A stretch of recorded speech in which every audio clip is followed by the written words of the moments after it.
다음에 교재는 346페이지 피시면 됩니다.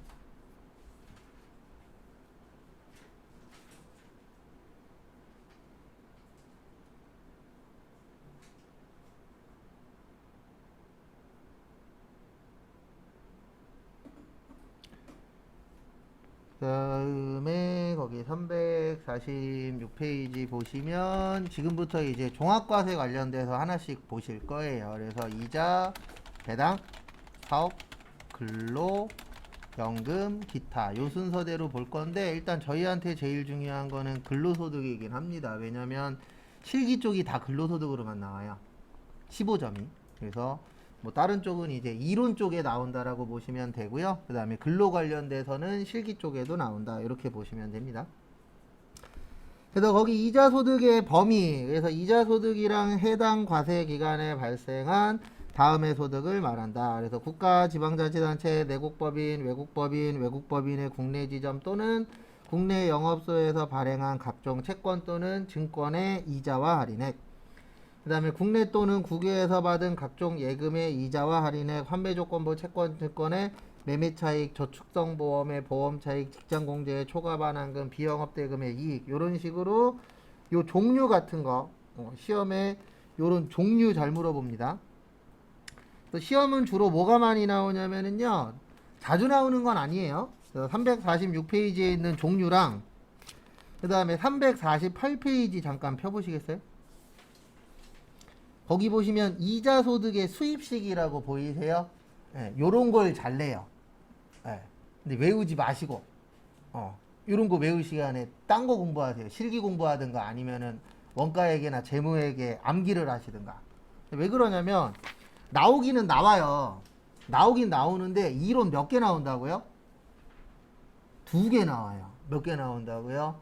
2개. 그래서 이건 어쩔 수 없는 거예요. 우리가 선택을 해야 되는데, 어, 소득세 부분은 이론 쪽보다는 어느 쪽에 연습을 더 많이 하셔야 된다고요? 추후에 실기 쪽에. 왜냐면 제가 지금 설명드린 게 나오긴 나오는데 한 5, 6년에 한 문제 나와요. 그리고 확률적으로 봤을 때 조금 거짓말 붙여서 5년이라고 치면은 30번 정도 되거든요. 저희가 1년에 시험을 6번 보니까 2달에 한 번씩. 그러면 30회 곱하기 15문제라고 그 2문제라고 봤을 때 60문제 중에 한 문제 나오는 거예요. 그러면 확률적으로 한 2% 정도 되는 거예요. 이거 외우면 맞출 수 있는 확률이. 근데 너무 낮잖아요, 확률적으로. 그래서 그런 부분에 너무 힘쓰지 마세요. 그래서 결론은 넘어가겠다는 뜻입니다. 그래서 저희한테 중요한 거는 351페이지에 나와요. 세율 외워야 되거든요. 그 다음에 349페이지. 여기도 이제 배당소득인데, 배당은 요것만 좀 알고 계세요. 아시는 분들은 아시고 모르시는 분들은 모르실 건데, 배당소득은 주식 관련된 겁니다. 그러니까 우리 이자라는 거는 내가 이거를 맡김으로 해서 돈을 넣어 놓음으로 해서 은행에서 그 돈을 가지고 남한테 돈을 빌려준 다음에 나한테 주는 게 이자잖아요. 네. 이 배당은 주식 관련된 거예요. 그래서 내가 이 주식을 삼으로 해서 이 회사에서 이 투자받은 돈 가지고 열심히 일을 하겠죠. 그래서 이익이 많이 나면은 감사의 의미로 주는 게 뭐예요? 배당이에요. 그래서 요즘 우리나라의 추세 중에 하나가 과거보다는 배당하는 비율이 올라가고 있습니다. 그래서 과거보다는 주식을 살 때 과거에는 시세 차익이 주목적이었다 그러면 요즘에는 좀 길게 보시고 배당을 조금이라도 더 많이 주는 회사에 투자하고 있는 투자자분들도 늘어나고 있어요. 근데 그 이유는 딴 게 아니고 배당도 돈이잖아요. 그래서 배당 소득 가지고도 어느 정도 이제 플러스가 되기 때문에 배당 소득은 어쨌든 뭐와 관련된 거예요? 주식과 관련된 겁니다. 그리고 나머지는 보지 마시고 요거 하나만 좀 봐주세요. 이게 시험 문제 답으로 나온 적이 있었는데요. 350페이지 펴보세요. 350페이지 보시면 거기 배당 소득의 수입 시기에서 거기 1번에 2번 보시면 잉여금 처분이라고 있어요. 여기 시험 문제 한번 나온 적이 있어요.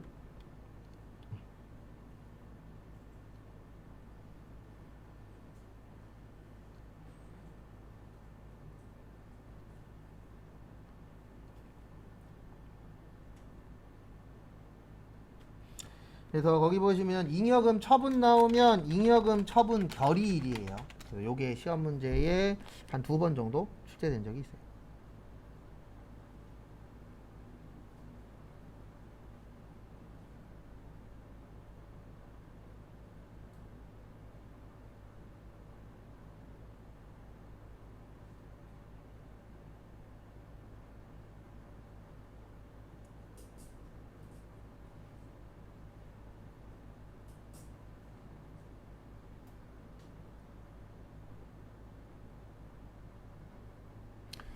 그래서 그거 좀 봐두시고, 그 다음에 우리한테 시험 문제에서 그나마 제일 많이 나오는 건 351페이지에 보시면 세율이거든요. 네, 세율인데 이걸 다 내지는 않아요.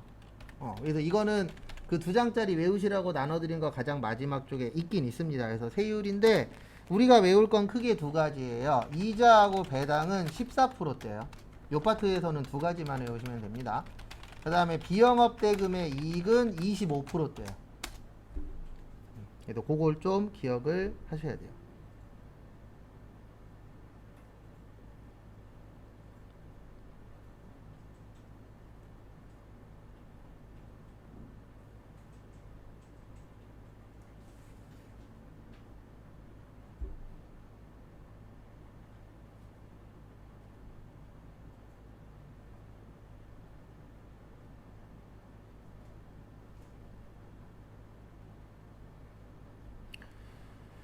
그래서 보시면은요, 이자하고 배당은 14%인데 여기에서 말하는 14%는 소득세예요. 소득세고, 그 다음에 지방소득세라는 게 있어요. 지방소득세는 소득세의 10%를 냅니다. 그래서 원래 이자 배당은 이렇게 내도록 되어 있어요. 어떻게 내냐면 14% 플러스 1.4%예요. 그래서 요 14%가 소득세고 요 1.3%가 무슨 세예요? 지방소득세예요. 그래서 몇 프로를 내셔야 되냐면 15.4% 내야 돼요. 그러니까 이거 조심하셔야 되는 게 시험 문제에 소득세가 몇 프로냐 그러면 14%가 답이에요. 근데 지방소득세 포함해서 몇 프로냐 그러면 15.4%가 답입니다. 그래서 과거에 이렇게 얘기하셨던 분들이 있어요. 지금은 그렇게 얘기했다가 욕먹을 건데 과거에 어떤 사람들이 말했냐면 이자율 낮을 때 있죠. 지금은 올라가고 있으니까 그런 얘기를 못해요. 이자율 낮을 때 무슨 얘기가 많았냐면 은행에다 돈 넣어놓으면은 물가 상승률에도 못 쫓아간다고. 근데 그 이유 중에 하나가 이자를 받는데 내가 다 받는 게 아니고요. 거기에서 무조건 15.4%를 띄고 받는 거예요. 그러니까 내가 만약에 이자로 10,000원을 받아야 돼.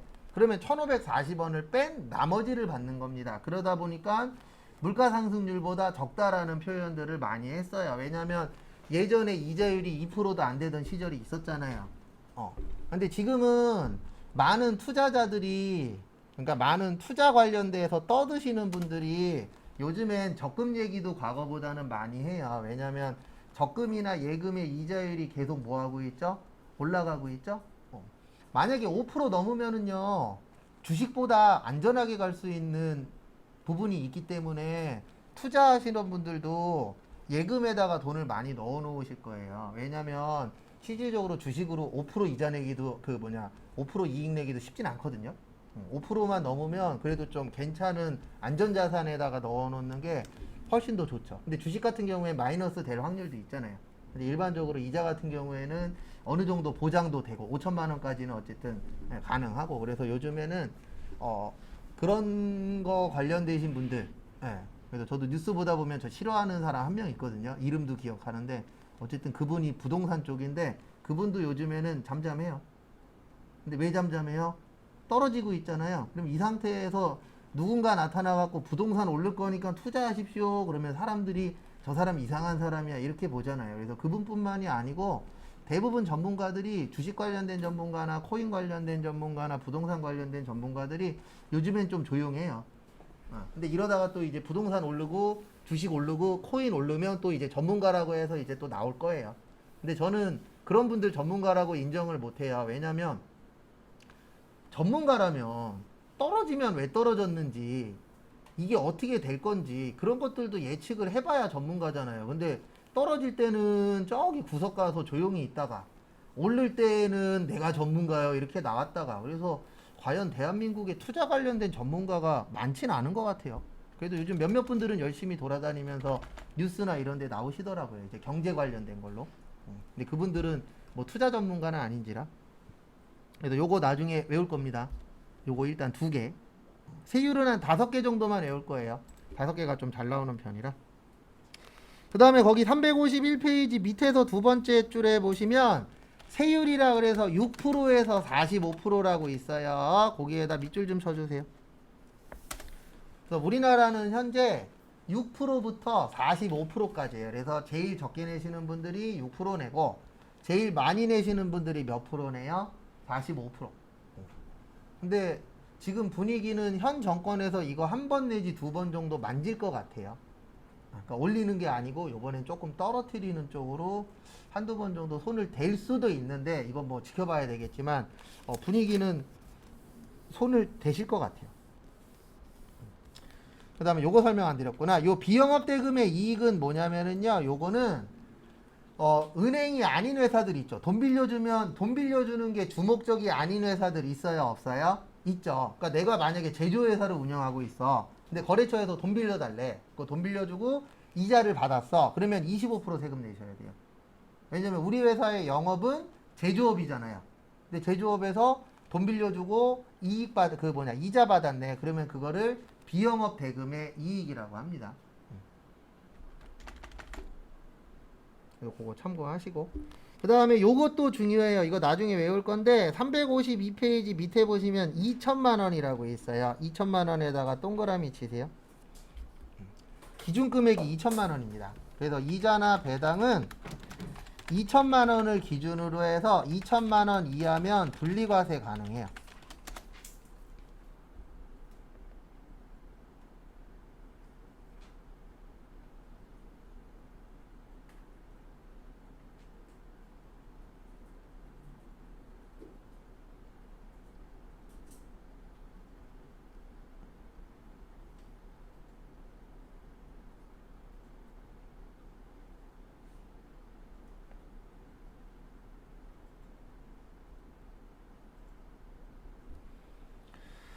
그래서 이자하고 배당은 2천만 원이 넘으면 종합과세 해야 되고 2천만 원 이하면은 분리과세를 선택하실 수가 있습니다.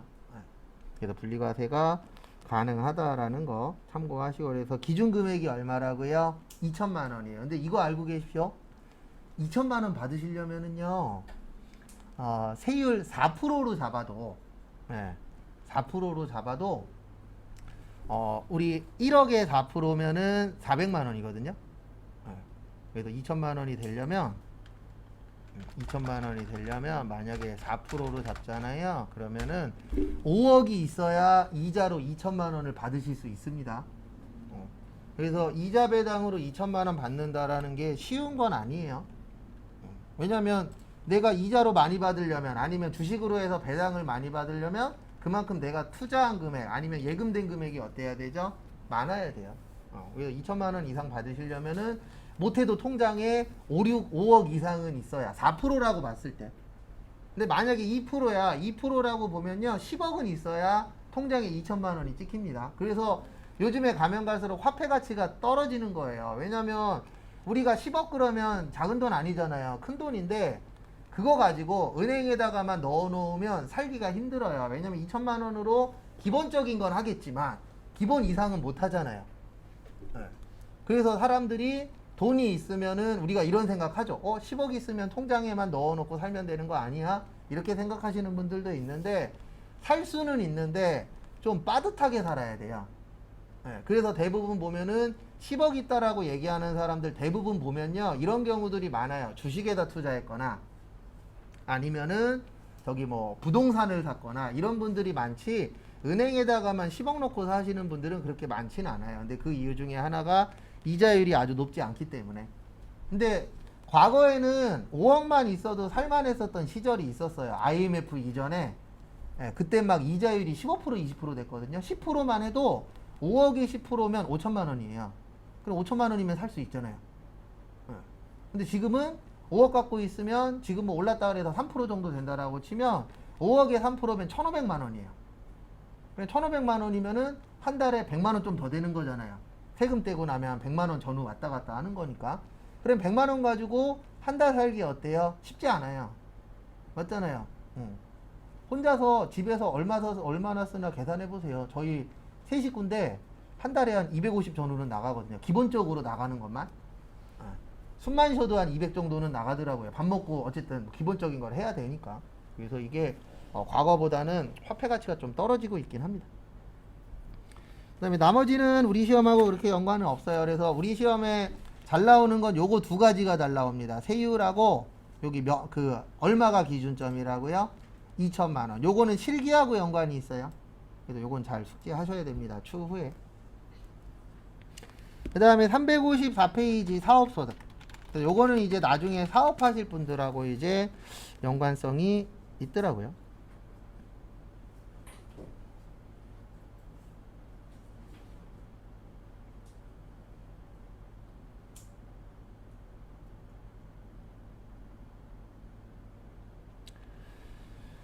그 다음에 보시면 사업소득. 그래서 사업소득이란 독립적 지위에서 수익을 얻을 목적으로 저기에다 밑줄 치세요. 계속적, 반복적.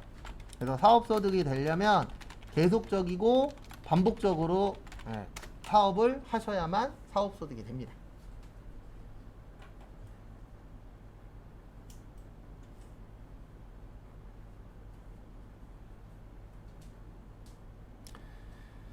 그 다음에 보시면은요, 거기 밑에 보시면 과세 제외 사업이라고 있습니다. 요건 세금 안 내는 거예요. 그래서 농업, 우리 작물 재배업 이런 것들에 대해서는 사업소득 안 내도 됩니다. 그 다음에 전문 과학 및 기술 서비스 쪽인데 연구 개발하는 쪽. 근데 돈 받고 연구 개발하는 거 말고요. 그냥 본인이 아니면 본인 회사에서 이제 연구 개발하는 거에 대해서는 세금을 안 내도 된다. 그 다음에 교육 서비스업. 그래서 유아교육법에 따른 유치원, 초등학교, 중학교, 고등학교 이런 쪽에 대해서는 세금 안 내도 됩니다. 사업소득 안 내도 된다는 얘기예요. 그 다음에 근로자 직업능력 개발법에 따라 사업주가 직업능력 개발 훈련 시설을 갖고 있는 곳들이 있어요. 그런 거에 대해서도 안 내도 되는데 우리나라에 그렇게 많진 않습니다. 대표적으로 그 삼성 있죠. 삼성이 삼성 SDI라는 학원이 있어요. 그거 삼성 거예요. 그래서 지금도 하는지 모르겠는데 코로나 초반에 노동부하고 같이 해갖고 35세 이하였나? 30세 미만이었나? 어쨌든 그 30세 전후반 분들만 뽑아서 프로그래밍 가리켜서 거기에서 우수한 사람 한두 명은 자기네들이 스카우트해 가겠다라고 해서 그 개강을 한 적도 있었어요, 실제. 그래서 그런 거에 대해서는 세금을 안 걷습니다. 근데 실질적으로 회사가 교육업체를 갖고 있는 건 쉬워요, 어려워요? 어려워요. 대부분 대기업이나 이런 데 아닌 이상은 솔직히 이건 좀 불가능한 얘기긴 합니다. 그 다음에 보건 및 사회복지사업. 그래서 사회복지사업에 따른 사회복지사업이나 아니면 노인 장기 요양사업 이쪽 관련돼서도 사업소득은 안 걷습니다. 복지차원 문제 때문에. 그 다음에 354페이지 밑에 보시면 연예인 등의 전속계약금인데요. 전속계약금은 사업소득이에요. 이거 뭐 얘기하는 거냐면 연예인이나 스포츠 선수들 보면 계약금 받아야 안 받아요? 받죠. 그래서 뭐 우리 야구 선수 보면 뭐 어떤 야구 선수는 50억을 받았네. 근데 뭐 거기 보면 뭐 계약금이 10억이네 이런 얘기들 나오잖아요. 그 계약금도 사업소득으로 받아요. 근데 이게 옛날에 한번 국세청하고 연예인하고 한번 붙었어요. 왜 붙었냐면 옛날에는 기타소득이었거든요. 기타소득이 20% 세금 내요. 근데 사업소득은 지금 현재로 치면은 최고 세율 45% 내야 되거든요. 옛날엔 40% 냈었어야 돼요. 그러면 세금 내는 사람 입장에서는 사업소득이 좋을까요? 기타소득이 좋을까요? 당연히 기타소득이 좋겠죠. 세율이 뭐 하니까요? 낮으니까. 그래서 국세청하고 한번 다툼이 있었어요. 그래서 법원에서는 국세청의 손을 들어줬습니다. 왜 그랬냐면 기타소득은 일시적이고 우발적이어야 돼요. 그러니까 결론은 뭐냐면 기타소득은 대부분 한두 번 받으면 땡이에요. 더 이상 받을 게 없어요. 네, 그러면 이제 기타소득이 되거든요. 근데 사업소득은 계속적이고 뭐여야 돼요? 반복적이어야 돼요. 그래서 그 국가 손을 들어준 이유가 뭐냐면 그 국세청 손을 들어준 이유가 우리가 운동선수로 칠게요. 야구선수라고 봤을 때 야구선수가 그 계약금을 받으려면 야구를 계속해야 되죠. 맞죠? 야구를 계속하고 잘하는 사람만 뭐를 받을 수 있어요? 계약금을 받을 수 있잖아요. 그래서 이거는 계속적이고 반복적이다라고 판정을 낸 거예요. 법원에서. 그래서 이 계약금에 대해서도 무슨 소득을 내는 거예요? 사업소득이 되는 겁니다. 그래서 이따 기타소득 나오는데 기타소득은 대부분 한두 번 받으면 끝인 게 기타소득이에요. 그 다음에 355페이지 위에 보시면 부동산업 및 부동산 임대업. 옛날에는 부동산 관련된 소득이 따로 있었는데 요즘엔 대부분 부동산 하시는 분들이 사업처럼 하잖아요. 그래서 요즘에는 사업소득 안에 부동산 쪽이 들어가 있습니다. 그래서 부동산업 및 부동산 임대업에서 발생하는 소득도 사업소득이에요. 근데 거기 동그라미 2번 밑에 보시면은요, 항상 이것 때문에 시험이 어려워지는 겁니다. 그놈의 단. 그래서 단, 공익사업과 관련된 지역권, 지상권은 무슨 소득으로 봐요? 기타 소득으로 봅니다. 공익사업만 되는 거예요, 공익. 그 다음에 나머지 볼 거 없고, 그 밑에 보시면 비과세 사업소득. 그래서 첫 번째 보시면 논밭의 임대소득. 그래도 우리 농사 지으시는 분들 중에 본인 걸로 지으시는 분도 있고요. 본인 땅에 있는 걸로 지으시는 분도 있고, 남이 가지고 있는 땅을 빌려서 지으시는 분들도 있죠. 그래서 이 논밭을 빌려주는 거에 대해서는 사업소득 안 내도 됩니다. 그 결론은 비과세란 얘기예요. 세금 낼 게 있다 없다? 없다. 왜 그러냐면 이렇게 생각을 하셔야 돼요. 논밭을 그냥 냅두면, 만약에 내가 논밭 주인인데 논밭을 그냥 내비두게 되면 이건 그냥 황무지가 되는 거잖아요. 근데 이걸 빌려줌으로 해서 농사를 짓게 되면은 국가 입장에선 좋은 거죠. 왜냐하면 우리나라의 문제점 중에 하나가 100%가 없잖아요. 농사를 짓더라도 외국에서 중국이나 이런 데에서 일부 수입해서 해결을 하고 있는 상황이잖아요. 근데 원래 국가가 바라는 거는 100% 다 우리나라에서 자란 걸로만 해결을 하면은 좋은 겁니다. 근데 100%가 될 수가 없죠, 구조상. 그래서 이런 걸 빌려주는 거에 대해서는 세금 안 거둘게. 그러니까 결론적으로는 적극적으로 빌려주란 얘기예요. 그래서 농사 지을 수 있게 해라. 그 뜻입니다. 그 다음에 주택의 임대소득. 거기 보시면 고가주택이라고 있거든요. 고가주택 위에나 옆에다가 이렇게 적어주세요. 9억 원 초과. 그래서 9억 넘는 집을 고가주택이라고 해요. 그래서 뉴스나 신문 보시다 보면은 부동산 관련돼서 9억이란 얘기가 나올 때가 있어요. 그러면 이거는 이제 국가에서 정해놓은 고가주택이에요. 그래서 뭐 9억 넘는 거에 대해서는 뭐 대출 안 해주겠다, 이런 식으로 뉴스에 나올 때가 있어요. 그래서 그 기준점이 몇 억이에요? 9억이에요. 그래서 9억 넘는 거는 고가주택으로 봅니다. 그래서 고가주택은 혜택을 안 줘요. 내가 만약에 고가주택 한 채 갖고 있어, 임대하고 있어, 그러면 세금 다 내야 돼요. 근데 내가 작은 평수 갖고 있어, 하나 갖고 있어, 임대하고 있어, 그러면 그건 비과세예요. 한 채 갖고 있는 거. 그래서 거기 보시면 1주택 소유자, 이건 임대소득이에요. 월세라고 생각하시면 됩니다. 그래서 1주택 소유자의 일반 주택은 비과세예요. 그래서 세금 안 내도 되는데 1주택이든 2주택이든 3주택이든 떠나서 고가주택 갖고 있는 사람은 무조건 세금을 내야 돼요. 왜냐면 금액이 뭐하니까요? 크니까. 그래서 그 기준점이 9억입니다. 그 다음에 여기도 기준은 2천만 원이에요. 그래서 2천만 원이 넘으면 종합과세고 2천만 원이 안 되면 선택할 수 있습니다. 종합과세로 갈 거냐, 분리과세로 갈 거냐. 또 그거 참고하시고.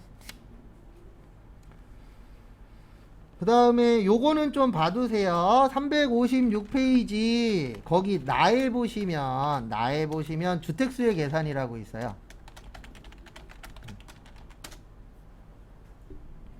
그래서 거기 보시면 본인과 배우자가 각각 주택을 소유하는 경우에는 이를 합산합니다. 그래서 동일 주택이 부부 각각의 주택수에 가산된 경우 다음의 순서로 부부 중 1인의 소유주택으로 계산한다. 그래서 우리 요즘에 보면 지분 같은 거를 반반하는 경우도 있잖아요. 집 사서 우리가 반반 뭐 이런 경우도 있죠. 등기 낼 때. 그럴 경우에는 부부 중 지분이 뭐한 자요? 더 큰 자. 그 다음에 동일하다. 우리 반반씩 갖고 계신 반반씩 갖고 계신 분들도 있으시죠? 예, 그런 분들은 부부 사이에 합의를 해서 남자가 가질 건지 여자분이 가지실 건지 그래서 합의를 해서 예, 가산하시면 됩니다. 근데 이런 부분이 왜 나오냐면은요, 이것 때문에 그래요. 우리 주택수 계산할 때는 개인적으로 계산 안 하고요, 가구로 계산해요. 그래서 우리가 1가구 1주택 아니면 뭐 1가구 2주택 이런 식으로 표현해요, 안 해요? 하죠. 그래서 주택수는 일반적으로 가구로 봅니다. 한 가구. 그래서 가구라는 게 그 결혼해서 같이 사시는 분들, 자녀분들 포함이잖아요. 그래서 1가구 몇 주택이냐 거기에 따라서 혜택이 어떻게 되죠? 달라지죠. 그래서 주택수는 일반적으로 가구로 계산을 해요. 그리고 나머지는 대부분 개인 단위로 계산을 많이 합니다. 그래서 그런 차이점이 있으세요. 그래도 요즘에 공동명의 많이 하잖아요.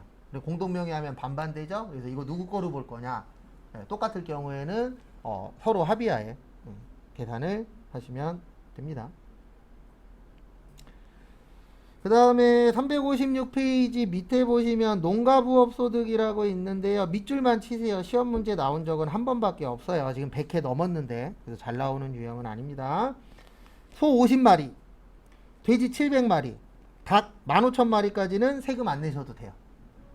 근데 요거를 넘기면은 세금을 내셔야 됩니다. 그래서 엄청나게 대형으로 하지 않는 이상은 되도록이면 이런 거 아시는 분들은 요거보다는 조금만 키워요. 왜냐면 생각을 해보십시오. 만약에 소 50마리까지는 비과세야. 근데 나 60마리 키우고 있어. 그럼 10마리 때문에 뭐 내야 돼요? 세금 내야 돼. 그럼 10마리는 그나마 괜찮아. 근데 나는 51마리 키우고 있어. 그럼 한 마리 때문에 뭐 내야 되죠? 세금 내야 되죠? 그러면 51마리 키우는 게 좋아요? 50마리만 키우는 게 좋아요? 50마리가 낫죠. 왜요? 세금 안 내도 되니까.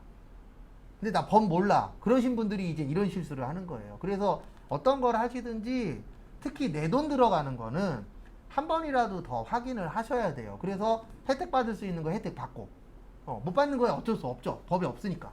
근데 만약에 법에서 50마리 키우는 건 괜찮대. 세금 안 내도 된대. 근데 나 52마리 키우고 있어. 그리고 2마리는 해결을 해야죠.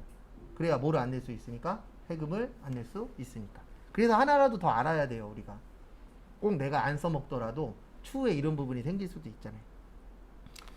그 다음에 2번에 보시면 1 외의 소득으로서 연 3천만원 이하까지는 비과세입니다. 그러니까 1이 아닌 경우에 뭐 소 키우거나 닭 키우거나 오리 키우거나 이런 게 아닐 경우에는 3천만원 이하까지는 세금을 안 내셔도 됩니다. 근데 이런 게 왜 생겼냐면은요, 우리 일반적으로 봄, 여름, 가을에는 농사 짓죠. 근데 추운 겨울에는 농사 짓기가 힘든 지역들이 있어요, 없어요? 있죠. 그런 분들이 이제 부업 따로 할 수도 있다, 없다? 있다. 그런 부분에 대해서 이제 세금을 덜 걷게끔 만들어 놓은 거예요.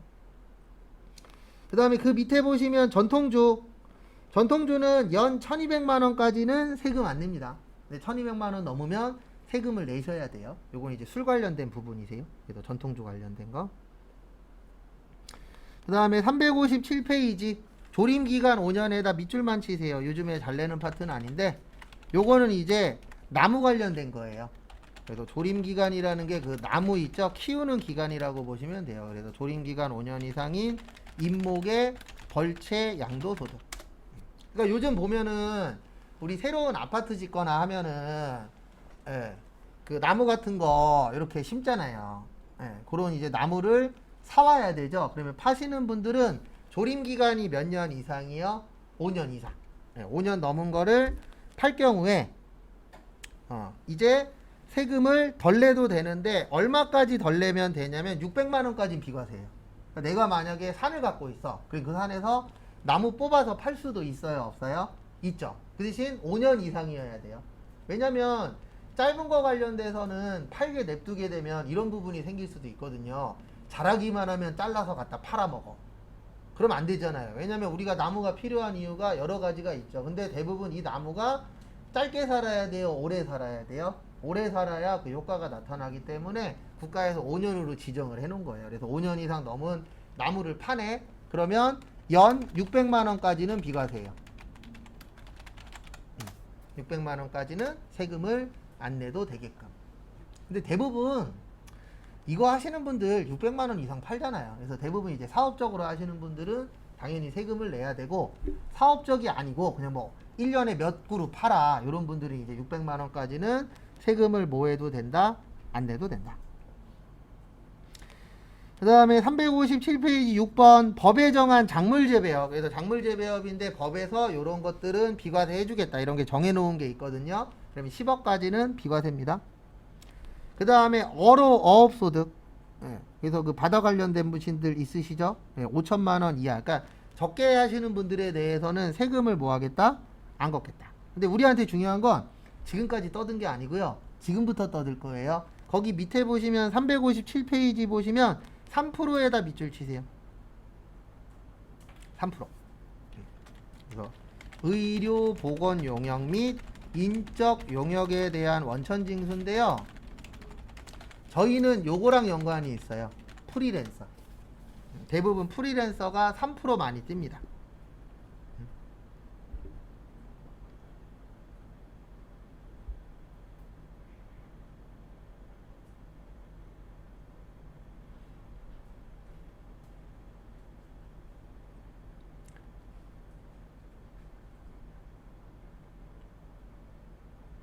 그래서 하나 알고 계셔야 되는 게 있는데요. 뭐냐면 여러분들 나중에 취업했을 때 회사에서 이렇게 얘기하는 경우가 있을 수 있어요. 3% 세금 낸다고. 그러면 여러분들은 정직원이 아니고 뭘로 들어간 거예요? 프리랜서로 들어간 거예요. 프리랜서와 정직원의 가장 큰 차이점은요. 프리랜서는 자르기가 쉽습니다. 그리고 4대 보험도 안 내요.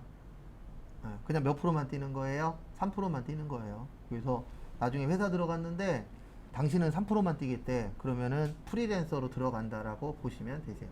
그래서 저도 학원 강사도 크게 두 가지로 나눠지거든요. 시간 강사, 1시간에 얼마씩 받는 거. 그런 분들은 대부분 다 프리랜서예요. 그 다음에 정규직, 월 얼마씩 받는 거. 그래서 저도 과거에는 프리랜서로 한 6개월? 6개월이 아니죠. 6년 정도 일했었고, 지금은 이제 정규직으로 해서 월급 받고 일하고 있는데, 프리랜서가 돈은 더 잘 벌어요. 그 대신 프리랜서도 사업하고 똑같거든요. 일만 많으면 돈 더 잘 벌어요. 그래서 제가 거짓말 조금 더 보태서, 제가 그 6년 동안 일했을 때 프리랜서로 일했을 때가 똑같이 8시간 일한다라고 치면 지금 받는 것보다 100만 원 더 벌어요. 근데 문제는 뭐냐면 프리랜서나 사업은 일이 없으면 굶어야 돼요. 맞죠? 근데 정규직원이야. 그럼 일이 없어도 월급은 뭐하죠? 꼬박꼬박 들어오죠. 그 차이가 있는 거지. 뭐가 더 좋다, 뭐가 더 나쁘다 이런 건 없어요. 본인 성향에 맞추는 건데, 저처럼 안전지향성이야. 그러면 월급쟁이가 맞는 거고, 나는 인생 몇 방이에요? 한 방이야. 이런 분들은 프리랜서로 사시거나 아니면은 뭐 하시면 돼요? 사업하시면 돼요. 그건 이제 본인 상황에 맞춰서. 근데 어쨌든 몇 프로 뛴다고요? 3%.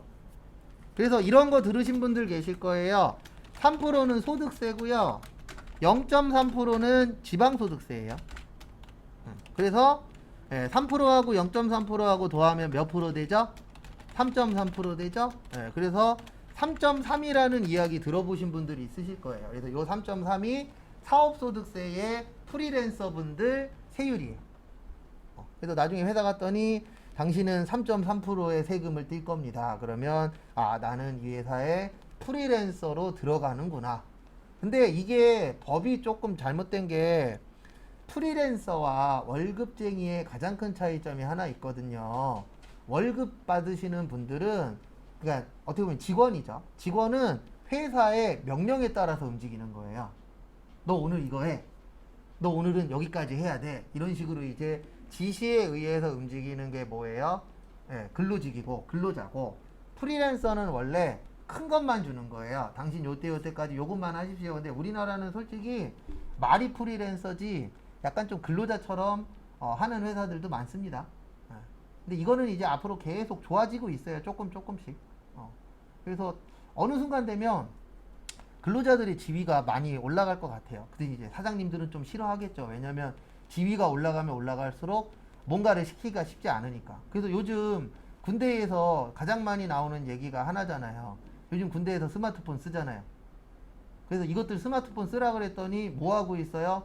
훈련할 때 총 사진 찍어갖고 인스타에다 올리고 있고, 예, 최근에 그래갖고 난리 났잖아요. 이거 핸드폰을 계속 가지고 있게 할 거냐, 말 거냐. 그래서 요즘에는 구타 못해요. 왜냐면 구타하면 전화해갖고 집에다가 ill으면 되잖아요. 그러면 엄마가 국세청에다 찔르면, 국방부에다 찔르면 되잖아요. 그래서 옛날처럼 구타는 못해요. 그런 부분은 있는데, 잘못된 건 뭐냐면, 오픈되면 안 되는 거 있거든요. 그런 것들도 다 사진 찍거나 해갖고 인스타나 뭐 그런 쪽에다 다 올리고 있는 거죠. 그래서 최근에 한번 이슈된 적이 있었어요.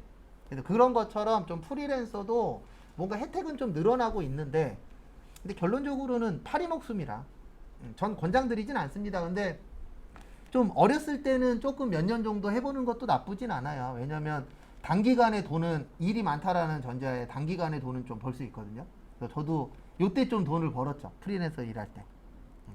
근데 단점은 일 없으면 놀아야 되다 보니까 한 1년에 2달은 놀았어요. 그러니까 1년에 10달은 프리랜서로 일하고 1년에 2달은 백수로 집에서 쉬고 그랬었던 적이 있었는데, 뭐 장단점은 다 있습니다. 그래서 요 3% 외우셔야 돼요, 나중에. 그 다음에 거기 358페이지 위에 보시면 사업소득세 연말정산이라고 있습니다. 연말정산해요. 근데 대부분 누구 하냐면 금액이 적으신 분들, 그 다음에 다 되는 건 아니고 보험 모집인, 그 다음에 방문 판매원, 그 다음에 음료품 배달원. 근데 요런 분들 중에서 소득이 적으신 분들, 많으신 분들은 무조건 종합과세 해야 되고 적으신 분들은 연말정산 할 수 있습니다. 음료품 배달원이 저분들 이야기하는 거예요. 요구르트 아줌마. 야쿠르트 아줌마 4년인가 5년 전에 대법원까지 가서 판결 났습니다. 당신들은 근로자가 아닙니다. 요구르트 아줌마들은 근로자가 되고 싶었는데 법에서 판결하기는 근로자가 아닌 걸로 판결 났어요. 왜 그랬냐면 이것 때문에 야쿠르트 아줌마들 지역 주죠. 그게 끝이에요. 지역만 주고 거기에서 어디로 왔다 갔다 하고 어떻게 팔고 이런 건 개인들이 알아서 하는 거잖아요. 그래서 야쿠르트 아줌마들은 근로자로 못 보겠다. 왜냐면 근로자로 보려면 회사에서 매번 당신은 오늘 여기부터 여기까지 가서 뭐뭐를 파시오 이런 지시를 해야 되는데 그런 건 없거든요. 그래서 마지막에 판결이 나기로는 이제 근로자로 인정을 못 하겠다. 사업자로 인정을 하겠다라고 해서 대법원에서 판결 끝났어요. 그래서 야쿠르트 아줌마들은 다 사업자입니다. 근데 저는 이거 몇 년이야? 19년 전인가 17년 전에 알고 있었어요. 근데 왜 알고 있었냐면 제가 예전에 그 당시에 이제 세무사 사무실 다닐 때였는데 저희 팀장이 세무사 몰래 야쿠르트 아줌마들 거 부가가치세 신고해 줬거든요. 간이과세자 신고. 그래서 저도 도와주고 10만 원씩 받았어요. 되게 쉬워요. 그분들 신고하는데 3분 걸려요. 한 명 신고하는데. 그래서 1시간 도와주고 10만 원 받고 그랬었어요. 왜 쉽냐면 이분들 특별히 넣을 게 없어요. 매출액 어차피 정해져 있잖아요. 매입액 정해져 있고. 그러면서 그거 두 개 프로그램에 딱 넣고 금액 얼마나 왔나 확인하고 신고서 뽑고 납부고지서 뽑으면 땡이거든요. 그러면 길어야 3분이면 한 명 거 신고 끝나요. 그래서 그렇게 해갖고 한 20명이었나? 30명 신고 도와주고 10만 원 받았죠. 물어봤죠. 한 명당 얼마 받아요? 그랬더니 2만 원씩 받는다 그러더라고요. 근데 뭐 그분이 영업해서 갖고 온 거니까 나야 뭐 시간당 10만 원이면 나쁘지 않잖아요. 뭐 그렇게 해서 몰래 돈 번 적도 있었는데 그때 알았어요. 저도 야쿠르트 아줌마들 직원인 줄 알았거든요. 근데 그때 보니까 사업자로 해서 간이과세자 신고하더라고요. 그래서 그분들 직원이 아니구나, 사업자구나, 그때 알았죠. 근데 요거 판결 난 지는 그렇게 오래 안 됐어요. 그래서 금액이 적으신 분들은 연말정산이 가능합니다. 그리고 제가 앞으로 얘기할 때 연말정산 그러면 대부분 2월 달까지 해서 3월 10일까지 신고한다라고 생각을 하시면 돼요. 그 다음에 제가 종합과세 합니다. 그러면 몇 월 달에 하는 거예요? 5월 달에. 그래서 날짜가 다릅니다. 그리고 종합과세 그러면은 다른 소득하고 합쳐서 신고한다. 이렇게 생각을 해주시면 되세요. 근데 왜 3월 10일이냐면 법에 이렇게 되어 있어요.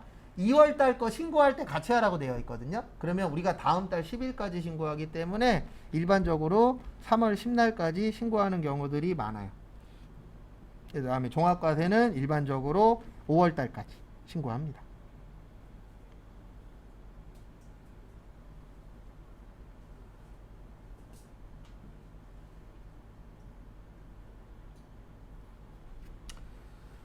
그 다음에 358페이지 근로소득. 그래서 우리한테는 근로소득이 많이 중요합니다. 왜냐하면 실기가 다 근로소득 관련된 거예요.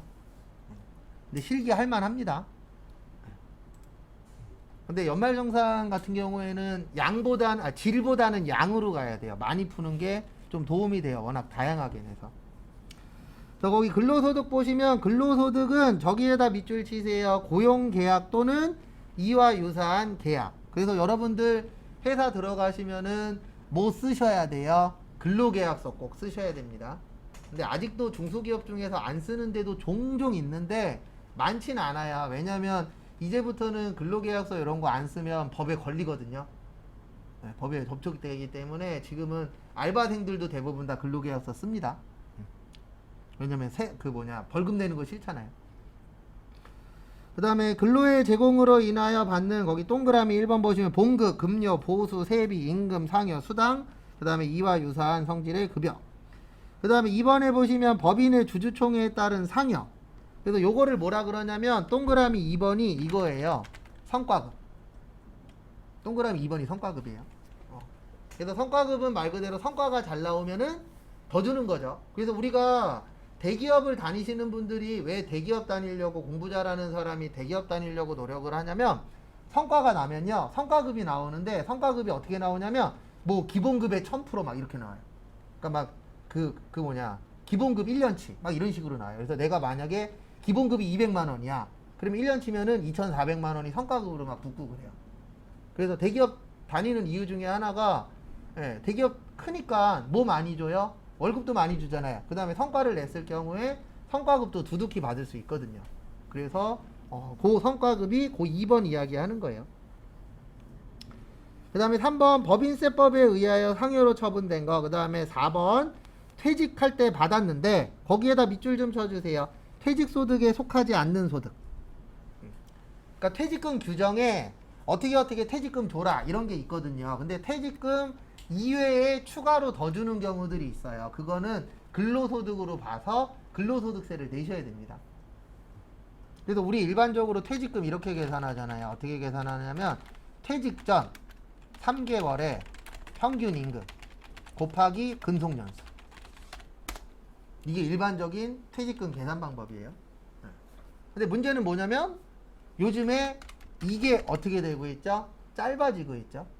과거보다 가면 갈수록. 왜냐면 대기업은 30대 후반 40대 초반 되면요 대부분 무슨 고민하고 있냐면 나 그만두면 뭐하지? 생각보다 일찍 자릅니다. 오래 다니시는 분도 있어요. 근데 일찍 잘리시는 분도 실제 존재합니다. 그래서 명예퇴직 같은 거 받을 때도 있잖아요. 은행에서도. 그래도 요즘 추세 중에 하나가 명예퇴직 할 사람 그러면은 과거는 대부분 나이가 많으신 분들이 많이 명예퇴직 신청을 했는데 요즘에는 젊으신 분들도 과거보단 신청을 많이 한다 그래요. 근데 왜 그러냐면 어차피 나중 돼서 잘릴 거 지금 그만두고 명예퇴직 하게 되면은 돈 받잖아요. 추가로. 그 돈 받고 나와서 딴 거에서 오래 일을 해야지 이런 마인드가 과거보다는 많아요.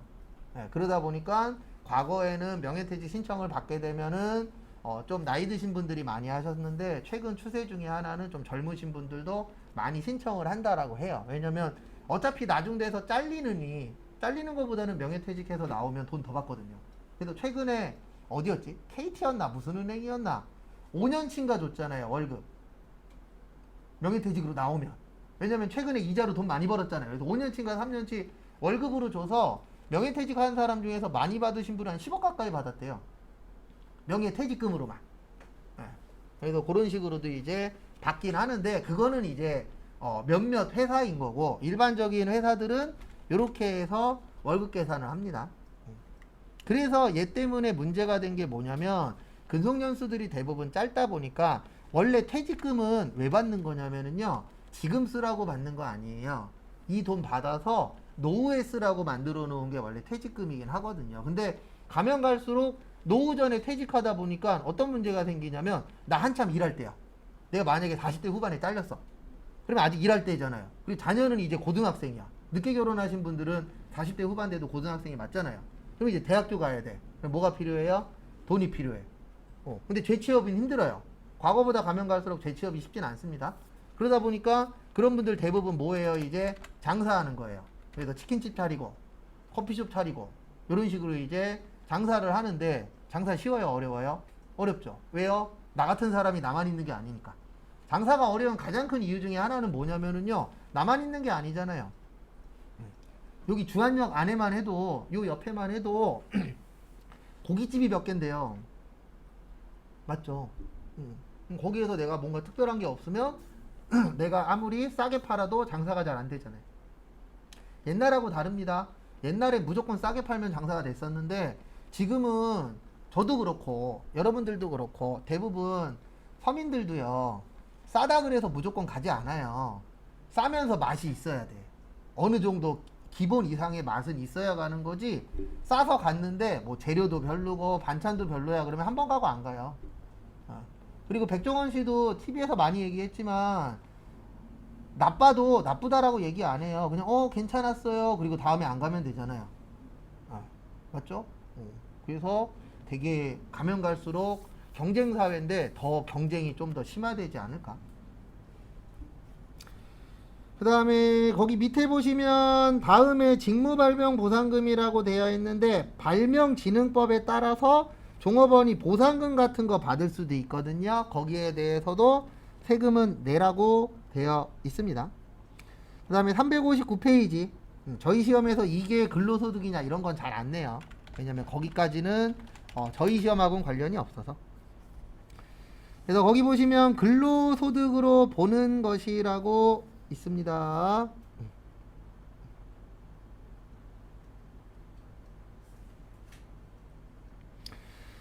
그래서 거기 보시면은요,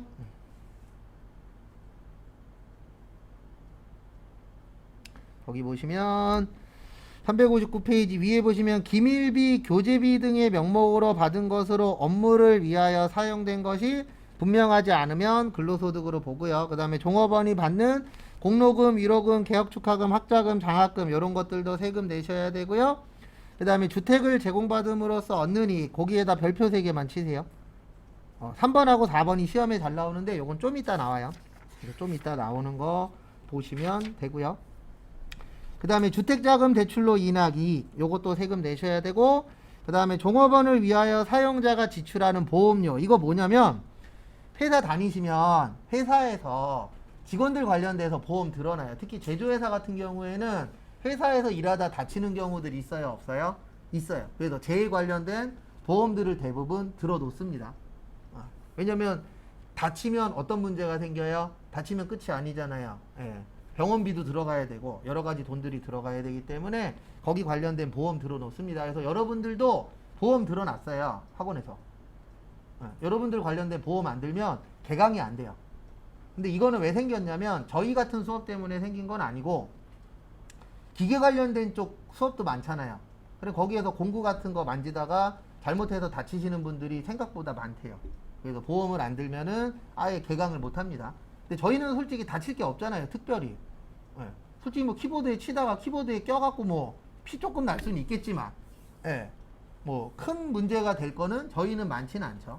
근데 이제 공구나 기구 같은 거 만지는 직업전문학교에서는 다치는 경우들이 꽤 있대요.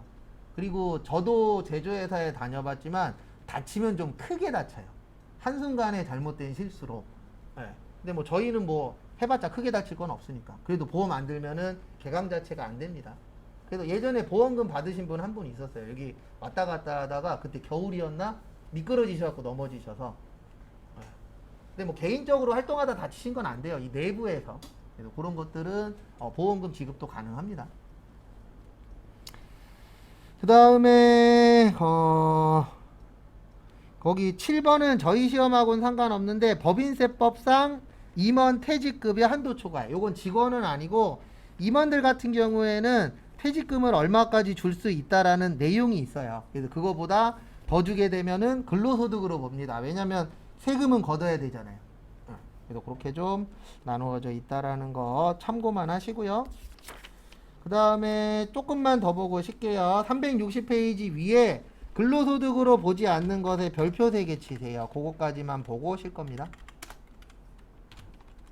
360페이지 위에 보시면 근로소득으로 보지 않는 것.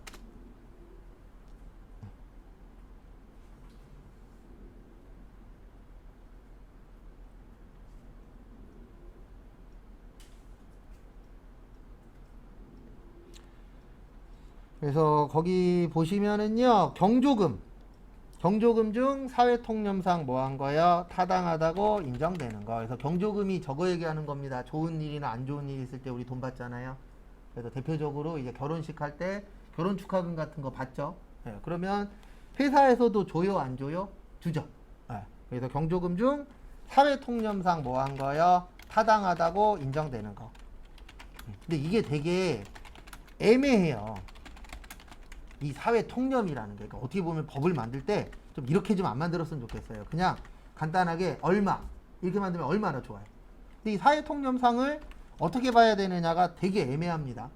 그래서 한 3년 전에 전산세무 1급에 이거 시험 문제 나온 적이 있었는데 그때 정답은 20만 원이었어요. 근데 그거는 우리 회사 직원은 아니고 거래처 직원으로 나온 적이 있었어요. 그래서 거래처 직원이 결혼할 수 있어요, 없어요? 있죠. 그러면 결혼 축하금 내잖아요. 예. 예식장 가서. 그거를 얼마까지 인정되느냐. 그때 정답은 20만 원이었어요. 왜냐면 우리 이런 건 좀 문제가 있잖아요. 만약에 거래처 직원 결혼한대. 근데 우리 회사에서 1,000만 원을 내. 그러면 무슨 생각 들어요? 뇌물인가? 아니면 뭔가 있나? 그런 생각이 들잖아요. 왜요? 금액이 너무 뭐하니까? 크니까. 그래서 일반적으로 거래처 직원 결혼하거나 우리 회사 직원 결혼하면은 한 1, 20만 원을 많이 하긴 하죠. 왜냐면 그 정도는 사회통념상 타당하다고 인정을 하잖아요. 근데 너무 금액이 높아. 그러면 문제가 되긴 하는데 얼마라고는 안 되어 있어요. 근데 거래처 같은 경우에는 일단 시험 문제에는 20만 원으로 나온 적은 있었어요. 그건 참고하시고. 그래서 여기 시험 문제 간혹가다 나옵니다. 이건 세금 안 걷어요. 예, 이게 무슨 뜻이냐면 세금 안 걷는다는 뜻입니다. 그래서 우리 저기 뭐냐 결혼식 할 때 결혼 축의금 받잖아요. 그러면 그거 걷어서 세금 내요, 안 내요? 안 됩니다. 그 뜻이에요. 뭐 딴 게 아니고 이렇게 해서 돈 받은 거에 대해서는 뭐 낼 필요가 없다. 세금을 낼 필요가 없다. 그래서 가끔씩 이거 설명하다가 무슨 생각이 드냐면 와, 그러면 이거 만약에 세금 내라고 하면 현금 영수증을 바로바로 끊어줘야 되겠네. 맞죠? 근데 그럴 일은 없어요. 그래서 경조금은 뭐 안 내도 된다. 세금 안 내도 됩니다. 그 다음에 여기까지 보시고 잠깐 쉬었다가 비과세 볼 건데요. 뭐 좀 해주시냐면 바탕화면에다가 제가 좀 전에 요거 보내놨어요. 전산세무 2급 기출문제. 그거 설치 좀 해놓으세요. 메일로 보내놨으니까 설치 좀 하시기 바랍니다.